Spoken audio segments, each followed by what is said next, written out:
Yeah. And artist development is no longer a thing. Like you said, they're snatching them straight from the internet on this stage. Like, Usher was over here sweating and dancing and singing before he ever hit the stage as an Arista artist back in the day. Mm-hmm. Same, we know that Beyonce was running up and down hills and heels singing as a child, and they're not doing that anymore. And it shows.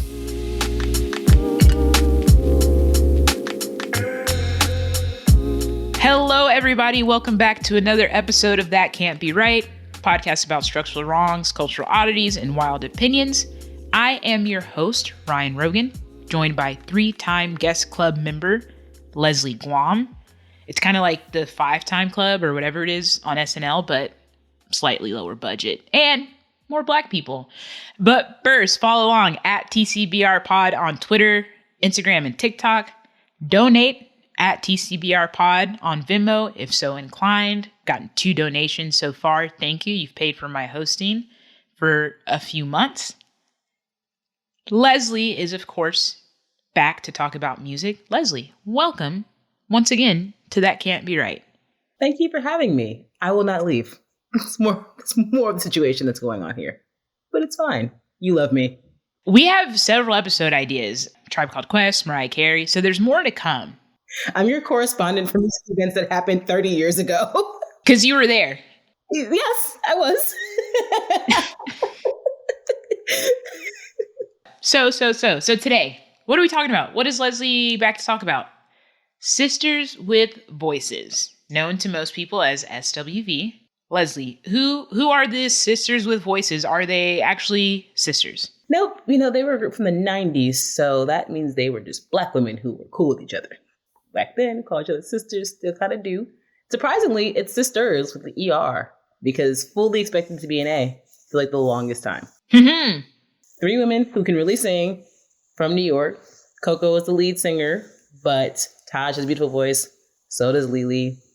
Like somebody on Twitter said, Lily has happy be their energy. And honestly, I respect it because it was a good time, as we all saw on Queens of R&amp, like we'll get to in a second. Oh, we absolutely will get to that. So they're known for Weak. That is definitely their biggest song. But they also have Right Here, which samples Human Nature by Michael Jackson. I'm So Into You, You're the One, Anything, Rain, Downtown. The list goes on. I mean, I love so many of their songs. Obviously, Weak being number 1. Number 2 for me is Use Your Heart from the New Beginning album. And number 3, it's probably going to be the Anything remix. What is your favorite SWV song? Also Weak, because I really feel like it's in my vocal range. Does anybody agree with you, or? I don't care what anybody else thinks. Fair. This is an American Idol. This is my show. I would say Weak, So Into You. Yep. And Rain, because that's also my nickname, Rain. So nice. That's my top 3. That's how your name is spelled, just like Rain. Yep. Mm-hmm. Mm-hmm. What's funny about SWV though is that a lot of their singles are actually trifling. Like I'm So Into You is about somebody who has a girlfriend. You're the One for Me, also about somebody else who has a girlfriend. And I'm just like, it's really blatant here. But sure, I'm into it. It's a bop. To quote somebody, don't mean a thing if no one's wearing a ring. So, is that healthy advice? Let's post this part of the conversation on Twitter. Get the people going. Also for SWV, specifically for So Into You, there's a lyric where it's, she sees she's not blind. But the way they do it and harmonizing, I didn't know what they said until last week as I started preparing for this episode. I didn't know that. I don't think I knew they were using real words at that point. It sounds like a doo-wop situation until you realize, oh no, these are actual lyrics. But that's actually really cool if they can do that with their voices. That actually kind of shows the hip hop influence that SWV has. What I loved about them is that they're an R&B group with hip hop influence, but they weren't singing over rap beats, which was cool too. But that just wasn't their thing. They did a really good job of melding the two. And that's why I kind of get frustrated now. And I probably would have said similar things when I was younger about people saying Taj and Lily aren't as talented, because harmonizing's not easy. I am a child of making the band, and some of those people sucked at harmonizing. Yes, they really did. It's etched in my mind, unfortunately. Not all of them knew the lyrics to Juicy by Biggie either, but that's a different season. Yeah, that's when the band was made, and it was the band. DA. A lot of effort went into that. But I guess like we haven't really gotten into like the that can't be right of this conversation. And the that can't be right of this conversation came up because Lesley was tweeting about Queens of R&B, the reality show with Xscape and SWV. And I was watching, and then I was like Wikipedia-ing SWV. And I feel like for all the hits that they had, the few we just talked about, plus a few more, their legacy in R&B and hip hop and culture, I don't know, it doesn't have as much gravitas, prestige, coverage, whatever, I think is like comparable groups from the 90s. And I think part of that is Tiny's married to T.I., Candy's been on Real Housewives since the beginning of time. Like that definitely adds to it. But even then, I don't know if I knew their names before I started watching the show. And that's a Ryan thing, but also like I knew Left Eye, I knew T-Boz, I knew Chili. The girls from, not the Cheetah Girls, but wow, 3LW, like disrespectful. It's now disrespectful. But there's overlap. The 3LW? Is that 3LW, yeah. Adrian, Notori, and Keely. Prompted. That can't be right of this episode is that like I feel like SWV deserves more credit.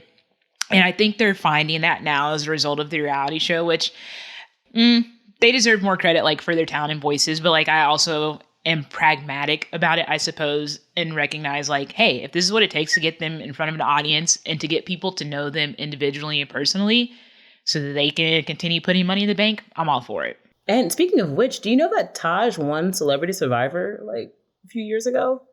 Probably like 10 years ago at this point. But yeah. And like no one knew who she was. Right. Because they hadn't been touring in a while. Because once Coco left the group, they were just kind of like, well, there's not really a market for Taj and Lily as solo acts or just as a duo. So whatever it was. Well, and she married an NFL player. Eddie George. Sports. From the Tennessee Titans. Sports. Okay. So let's like go through their history, right? So they're from New York, which those New York accents, baby. Especially Lily. Was not prepared. But again, like didn't know anything about them. Like you knew, again, comparing them to other girl groups. And because I'm also from Houston, but like Destiny's Child, Beyonce are just like intrinsically forever tied to Houston, to Texas. And they have memes and GIFs. I've not seen footage of SWV like the Beyonce, I Would Be a Whale. TL's like iconic moments from music videos. We'll talk about their music videos and the decision making there. But back to Lesley, SWV from New York. Origin story to breakup story and then reunification. As I mentioned before, Coco was the lead singer. Coco grew up, as she mentioned on the show too, she grew up watching her mom sing. Her mom was a session singer, but she also sang in church. So Coco was a well-versed professional singer. So she was the lead singer. They reached success. They had It's About Time, which is their first album, which had Week on it, which they did not win a Grammy for, which they absolutely should have. That's the real That Can't Be Right, by the way. Week needed to earn them a Grammy, but whatever. New Beginning is their second album. That's when they had You're the One on it. And then they also had an album that was called Release of Tension that had a lot of hip hop features on it, which always confuses me as to why that wasn't a bigger album. We can circle back to that, but that had a lot of Bad Boy features. And Bad Boy, they ran the 90s. So they had that album, which had Rain on it and Can We. And then they broke up because Coco wanted to go solo, as well as, groups break up. Every girl group breaks up. They get back together at some point sometimes, but they always all break up. So they did. Coco went solo, had a song I love with John B called Keep It Real. I thought you were going to say she had a song with Will Smith called Men in Black. Men in Black. That too, which is nuts that she was not credited on that. This is all, you know what? Sorry, I'm answering all your questions in this one go around because what in the world was she thinking? But I mean, again, I didn't know that was her until I was on Wikipedia. Yep. Like, if you're going to break up to go solo, like, I need something. Right. Give me something besides a B-side with John B. But then they came back in 2011 with I Missed Us, which had the great single co-sign. Fun fact, I also met them during this time when I was interning at a Chicago radio station. They performed at one of those radio station festivals. And because I was an intern, I got to go backstage and meet them. And they were so very nice, especially Lily and Taj. Coco was nice too, but like they were like, oh my gosh, like what year are you? And like actually wanting to talk to us, which I thought was sweet because interns can be annoying. I believe it. Yep. And the most recent album was Still, which came out in 2015. Again, That Can't Be Right of this is one, Week didn't win a Grammy, but two, like they had hits. Everybody knows Week. Everybody knows So Into You. There was, I think it was during the pandemic, everybody was doing the Rain Challenge, trying to, flex their vocal prowess. Varying degrees of success. But again, we didn't know them. So Lesley started tweeting about the Queens of R&B. I'm not a huge reality TV person, but I had started watching Real Housewives of Atlanta and Atlanta only a few years ago. I'm caught up. The next season, whatever this is, premieres on my birthday. So that is how I'm closing my birthday, watching that on my couch. Taurus carrying on. Yes. When Lesley started tweeting about this, I was like, I enjoy watching Candy Burris on TV. I will watch this. And it was a treat and a delight and a pleasure. It was all mine. So let's talk about that show really quickly. It can't be quick. I mean, we don't have to be quick about it. I loved the show, and I'm also like not big on reality, but this one had me ready for each and every episode because it came so strong out the gate. Had a lot of stuff on the tail end too. Let me ask my first question about the Queens of R&B. What do you think will have a bigger audience, Tasha's album or this episode? This episode. Yeah, baby, we only need 12 viewers, so that's my family and your family. We're good. Group chats. Dang, that's crazy that she couldn't even get it out the group chat. I can imagine a vacation, but an album? Wow. Wow. Okay, let's start with the premise of the show. Queens of R&B. What's good? This sounds like a VH1 special. Yep, because it was produced by Mona Scott Young, reality TV royalty. So the premise of the show is for SWV and Xscape to come together to initially do a joint tour. By the end of the show, they managed their expectations and brought it on down to a single performance. Based in Atlanta, Mona Scott Young. Yeah, so I thought like everybody lived in Atlanta, or I was expecting, because it was based in Atlanta, again, was not expecting those New York accents. The show starts, and I think if you're listening to an episode about SWV, you're probably familiar with Xscape, to just kicking in. Unless you are Taj's son. He had no clue who Xscape were. I don't believe that. That was shady. Well, the boy was born in like 2002.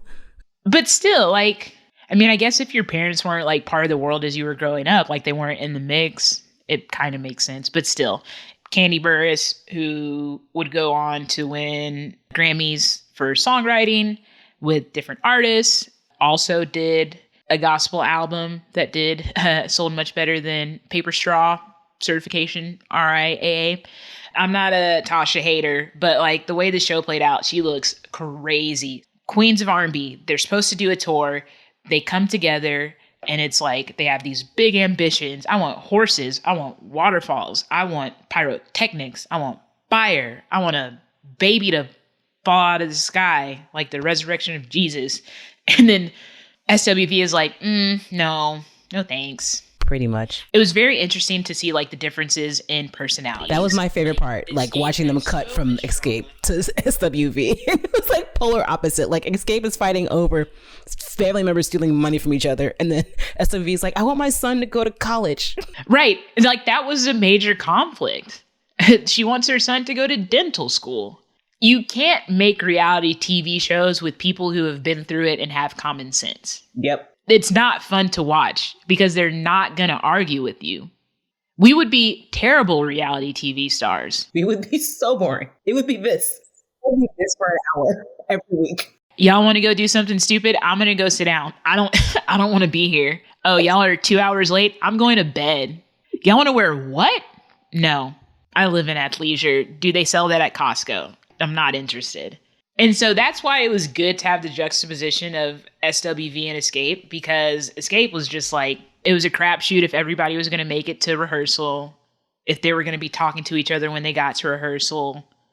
if their entourage was going to be with them at rehearsal or not, taking up seats. I mean, even down to the outfit that they wore, like to anything, not even just on stage. Like they would be going for coffee and Tamika Scott would be in like a bandage dress and Taj would be in sweatpants. Tiny's making like mimosas, pineapple sorbet mimosas.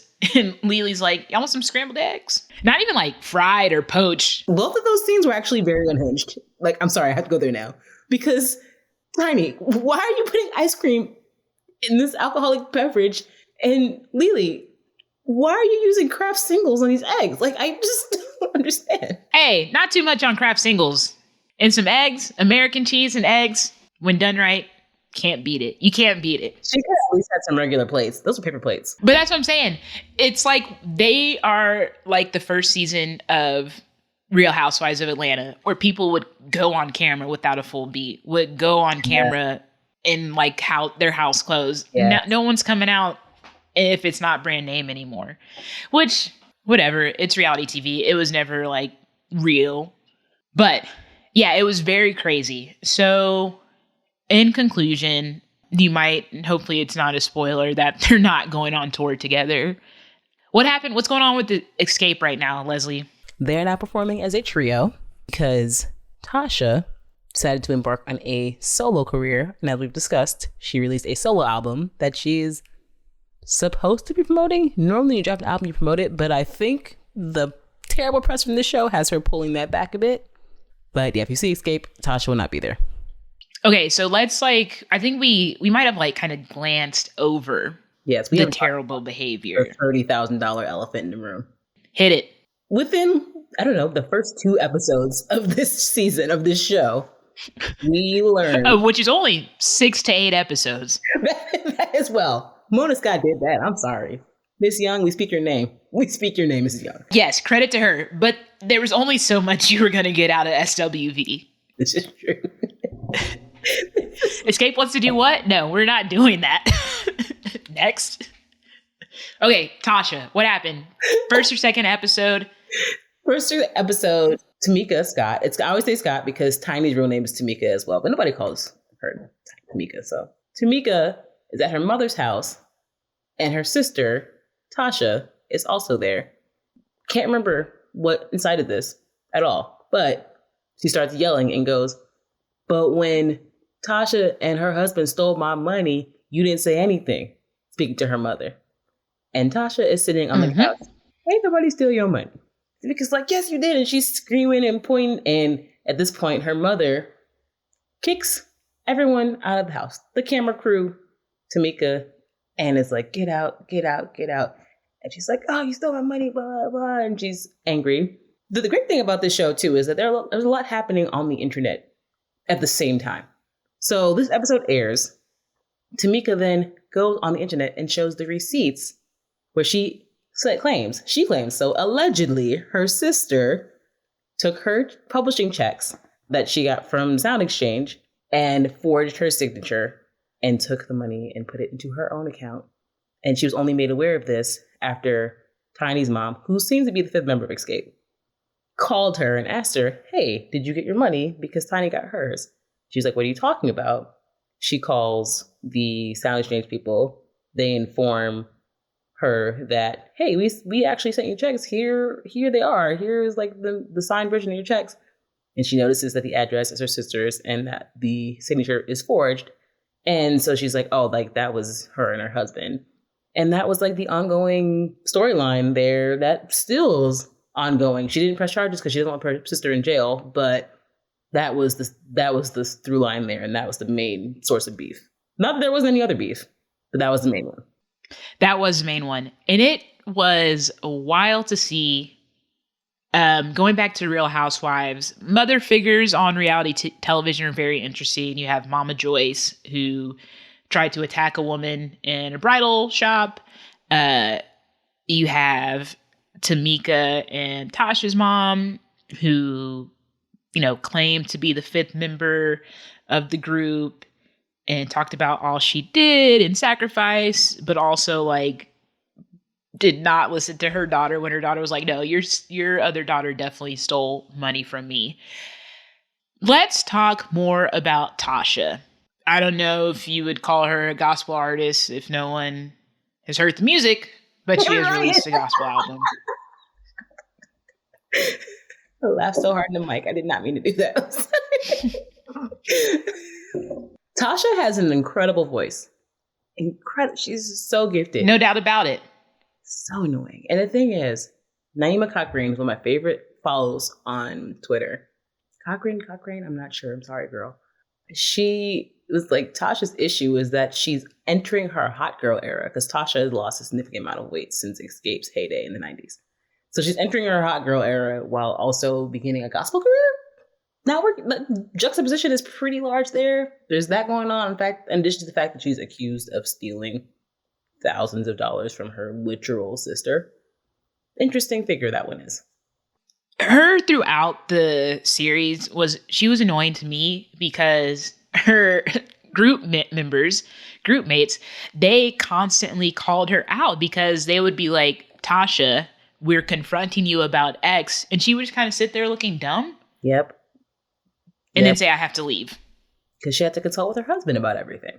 Her husband, who studied at the school of Robert Kelly. Yep. So, Right. There's a lot going on there. What did she say about Candy? She was like making fun of Candy singing, right? Yeah, she made fun of Candy singing. And then she was also saying that like Candy was jealous of her because Tasha was the lead singer and that Candy was the reason that Tasha didn't go solo earlier because she talked to Jermaine Dupri and had him put a pause on that. And Candy's like, what are you talking about? I love Candy Burris. She's so good at this. She's also Taurus Gang, so maybe it's parts of me being biased, but she's so good at reality TV and internet. Tangent number 1, Real Housewives of Atlanta. Don't know what season it is. New season's coming out May 7th, my birthday. Woot woot. Before a single episode has aired, She by Sheree, Jogger, Spring Fall, Marlo, Not Sure Where Your Money Came From, last name, went on a show and were like, Candy's boring. Like, essentially, Candy's boring. And that's been a complaint from people like for the last few seasons. Again, since I've started watching. Candy has common sense. You're not going to get a ton of good reality TV from people who have common sense. Candy's about her money. Candy won. Candy met her husband on Real Housewives of Atlanta. Candy launched Candy Coated Nights and that whole business on Real Housewives of Atlanta. She wrote that song for Kim Zolciak, like gave herself a whole nother moment. Like she won without embarrassing herself and gave us the Thank you. Good legs and hips and body. Right. She won. They're mad. Yeah, like she doesn't have like a man. She's not waiting for a man who might violate his parole if he comes to see her. She didn't. Pointed. Is that not the story? That's what happened, right? If Homeboy had gone to see Sheree, her prison pen pal had gone to see her, he would have violated his parole. What a part of that sentence is not true? I started watching Atlanta seasons ago, but the fact that that's hilarious to me because I'm sure it's true. If you're listening, look it up. She by Sheree was dating some guy.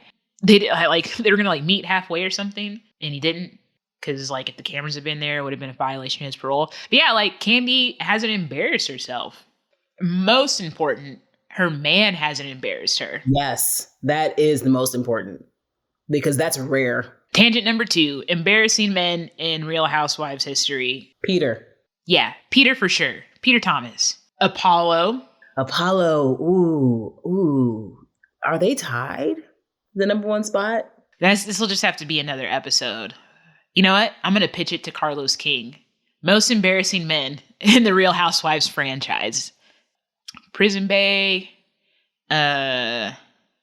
There's a weird guy who tried to give Nene a Rolex. Yo, Kenya's ex-husband. Yeah, that was really weird. Like anybody Kenya has dated on the show. Yeah, Candy wins. She hasn't embarrassed herself. Her man hasn't embarrassed her. Her mom has like embarrassed her, but not in a way that like lingers and keeps her from succeeding.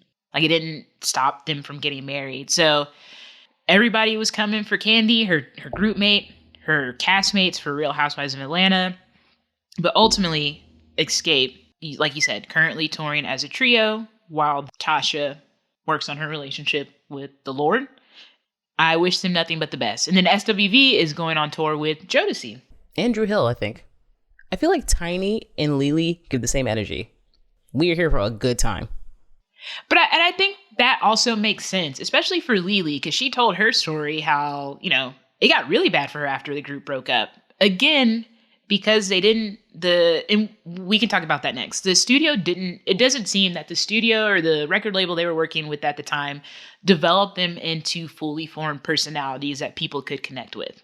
You don't know their names. You don't know anything about them. Everything ends and there's really nothing for her. And I think all of them, at least Lily and Taj, went to kind of not blue collar, white collar, but very 9-to-5 kind of work. And I think once you do that, you're not taking any of this stuff too serious. Or you're taking it seriously, it's a job, but you also realize it can be very fleeting. Because SWV, they had a reality show before in 2016, I want to say, maybe. I feel like it was even earlier than that. Yeah, it might have been earlier than that. It was on VH1. And they look back and they're like, oh, we look a mess and we get more money together than separate. So let's figure it out. Which is why they look like that. And Xscape looks like that. Right.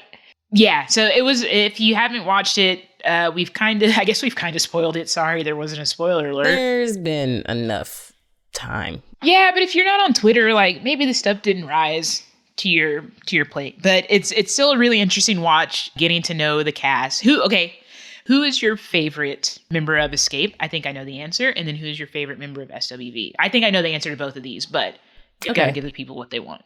It's honestly such a toss-up between Tiny and Candy, but Candy wins this narrowly because Taurus Gang. I always forget that Tiny can really sing. Because she's been T.I.'s wife for so long. And I'm like, oh, I hear her sing. I'm like, dang, she's good. And she just seems like such a bubbly personality and a fun person. But Candy, I see myself in Candy, man. Candy does not play by her coin. Candy is constantly snacking.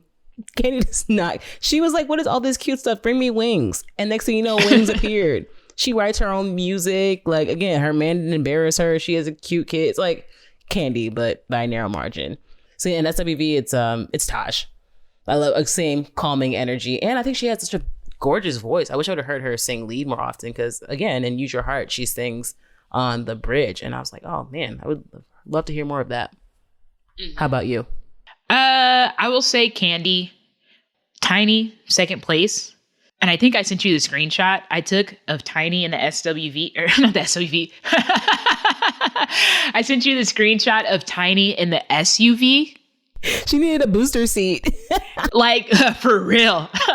No respect, but I was just like, damn, I know that's her nickname, and I know, it's not ironic, but it's crazy that that's a fully grown 40-year-old adult woman. 40 plus, who has, an adult children herself. For sure. But yeah, Candy, for all the reasons you mentioned, like I said, she just has so much common sense. And then my favorite is Lily from SWV. Just because, Taj, I think Taj and I probably have the most in common. She looks active and, she seems pretty sarcastic. Lily, I think you mentioned, kind of like the stoner friend. Yep. Yeah, Lily she would just be chilling and making great eggs. That scene of Lily reading a scene from her sex novel. The poor guy she was reading it to. He knew he was on camera, so he had to hold the shit together. But why would y'all do that to her? Yeah, I'll include a link in the show notes to Lily's book. If not the scene specifically, then her book whenever it's available for people to purchase, because it is explicit. But hey, we've been all over the place just because I think episode, and it's so obvious. We've been all over the place, and so we'll close with why we think SWV their place in R&B lore. It's secure. You can't take away what they've accomplished. And we're on the internet people, so we're talking about them, and people who watch the show are talking about them, but that's such a narrow segment of the world. And who knows what's happening on Facebook. I don't think their place in the pop culture conversation, I think they're owed more.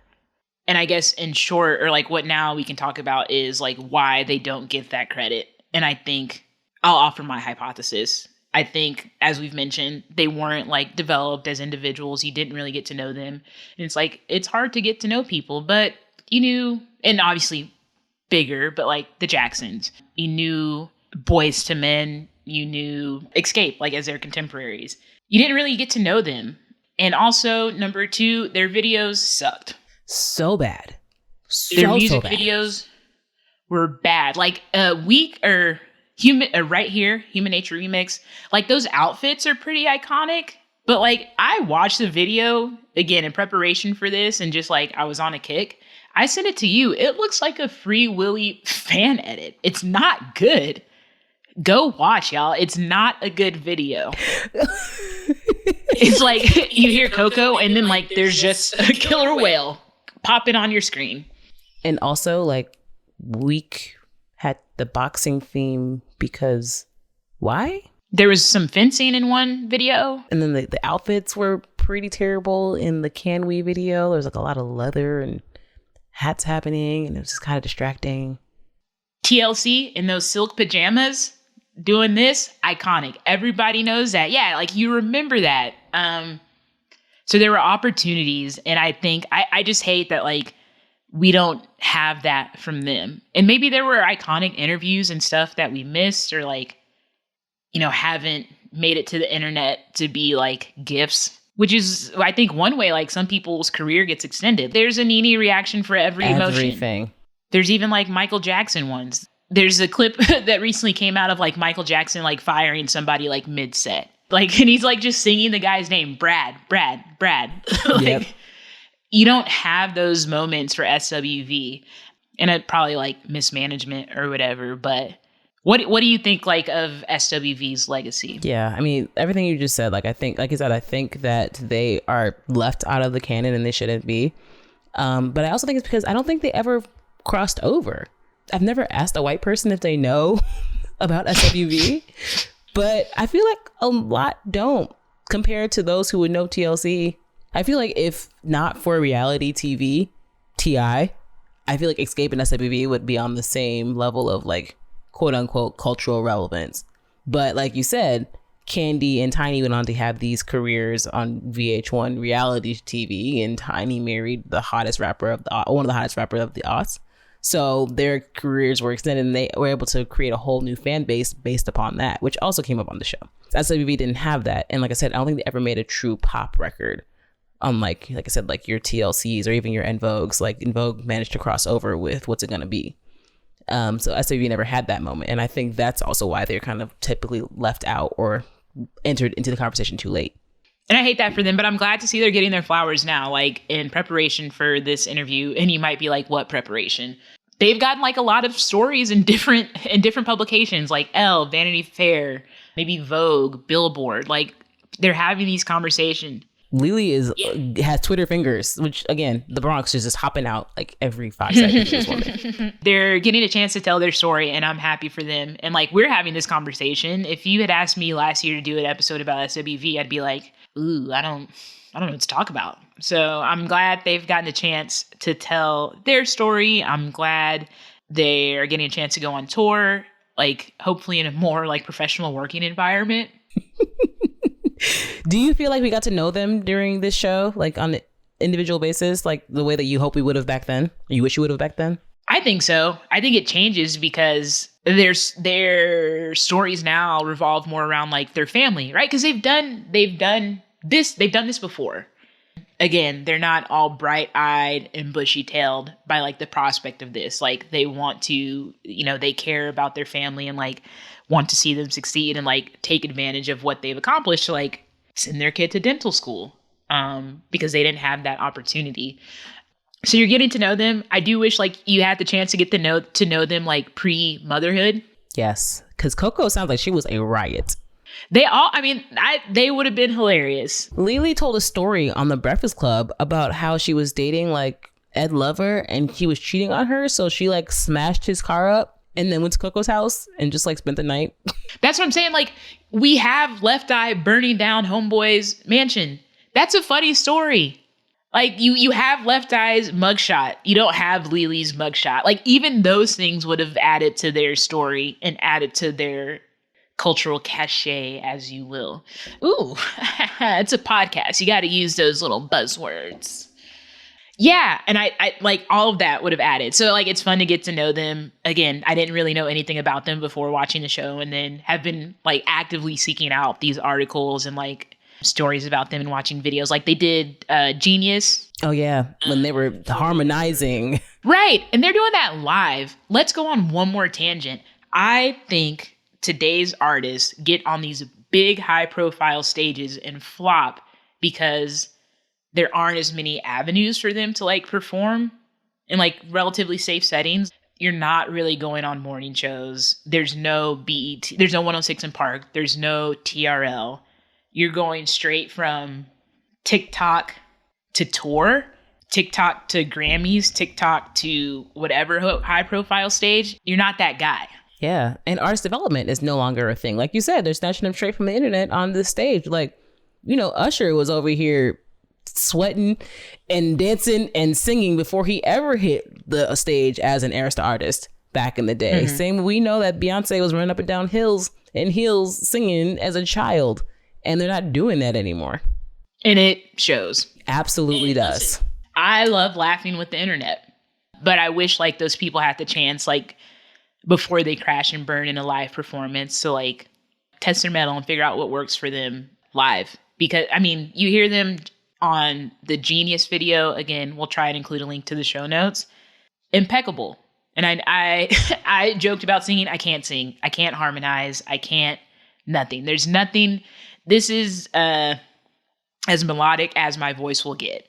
And they're so talented. And again, I wish their careers had been different, but like if they're happy, if they like it, I love it. I'm excited to like maybe go to the tour depending on what part of Houston it's in. As you know, Houston is an hour away from Houston. And if it's a weeknight, boy. I saw Jodeci when they were on tour with New Edition, and it was everything I would expect in terms of gold outfits, just real gaudy vocal strain, but I loved it.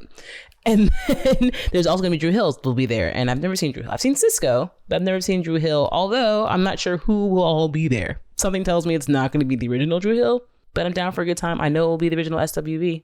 One and only. All right, team. That's SWV and Xscape in a nutshell. We did the best we could, but there's just so much to talk about. There's so much material there. Again, 8 episodes, but not a dull moment. Never other than moment. SWV and their normalcy. Yeah, Taj being like, I got some Hillshire Farms. Y'all hungry? Like, you telling me you didn't cater this out for all 7 folks? That kept happening. They kept having like a charcuterie board for 20 people. And Taj is like, I'm not paying for that. Because again, you're not going to get good reality TV with people who have common sense. 7 people are coming. 3 of them just had a Brazilian butt lift. They're not eating. Well, I'm going to put this out for the cameras. Yes. Phone eats first. No, I am 50 years old. I'm not doing it. This is my final comment about SWV and Xscape. I love Weak. I love Just Kicking It. I love Who Can I Run To? Oh yeah, we didn't even get to our favorite Xscape songs. Yeah, I think I just listed them. Okay. I think that's it. No Scrubs, the original or the Ed Sheeran version. Love them. What we've also talked about via text. The songs have aged fine. The songs sound good. Just Kicking It has some questionable lyrics, but other than that, yes. I mean, we already talked about SWV. All the songs are about people in relationships. Or like sex. Like Rain and Downtown are the most obvious metaphors ever. Bops all the way. But as we talk about potentially seeing them on tour, and we talk about getting to know them as mothers, I don't know that the songs have aged with the artists. You all cannot see in my home, but behind me are Stevie Wonder's 5 classic albums. Stevie Wonder singing Isn't She Lovely in 1970 still hits as much as Stevie Wonder singing Isn't She Lovely in 2023. Maybe it's misogyny. I don't know. These songs, I don't know. Sometimes it's kind of weird to hear a 50-year-old sing Kick Off Your Shoes and Relax Your Feet. Again, my biggest issue with that song is a man wants a woman who's only good for laying on her back. But then we have Candy Coated Nights, which is like a whole sex brand. Yeah. Don't interrogate the lyrics too deeply, right? Because they were teenagers. And it's like, you're in such a different place from when you were 50. And I think like weak, not like so crazy. And I'm like trying to like reflect on songs. Like even if you look at like Aretha's songs with the same time gap, what she was talking about early in her career, like still resonated later in her career. Like I don't want these songs to still resonate with them. I hope they're like past that stage in life. These are large aspirations, Ryan. You're asking a lot. There are songs from the 90s like I don't want to hear. But they're also like, I still want to listen to these songs. I'm still gonna listen to these songs. But it's just like, man, 50 years old, singing about Rain Down on Me. Or Can We Get Freaky Tonight? Yeah. Or Men in Black. Justice for Coco. Justice for Coco. Like, yeah, girl, get credited on that with Will. Like, should have been a launching point for her. But that's my last kind of like, that can't be right of it all, of the conversation. Like, I don't feel like the songs age with the artist. They didn't age poorly, like as songs in a vacuum, but as songs that like 45 to 50-year-old I feel women you. are I feel that way performing. about My Little Secret. Like, but actually, I've always disliked that song, I'm not gonna lie. But now, especially, I'm like, no. But here's the other thing. You thought we were finished. Xscape has these songs, and then they also have their wardrobe choices, which match the songs, but a lot of them don't match being 50. All I will say is that their faces are still recognizable. This is true. And, Like, they still look like, good. But here's also the thing. They're the same age as the Golden Girls.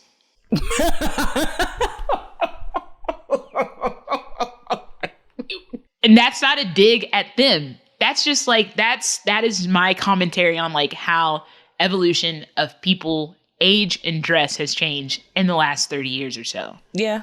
And it's also like a personality thing too, because fun fact that I'm going to fact check right now before I say it. Yeah, Usher and John Legend are the same age, but John Legend has been giving us middle age since his 20s. Mm-hmm. And Usher Raymond is putting on 3-hour dance seminars in Vegas right now. Maybe this isn't as mind-blowing to you, but like Beyonce, Brandy, and Monica are all like plus or minus a few years. And to me, I don't know, Monica and Brandy seem to be like a few years, like several years older, like almost a decade apart. Like almost not like a generation apart, but there seems to be a larger gap than there is. Yeah, it's because when their career started. Or got off the ground, I should say. Because we saw Brandy at 15. Well, we saw Beyonce 15 too, actually. They all started really young, but and maybe it's just because we were even younger. Yeah, I was even younger. I don't know about it. This is true. This is very true. I'm going to go to the outro.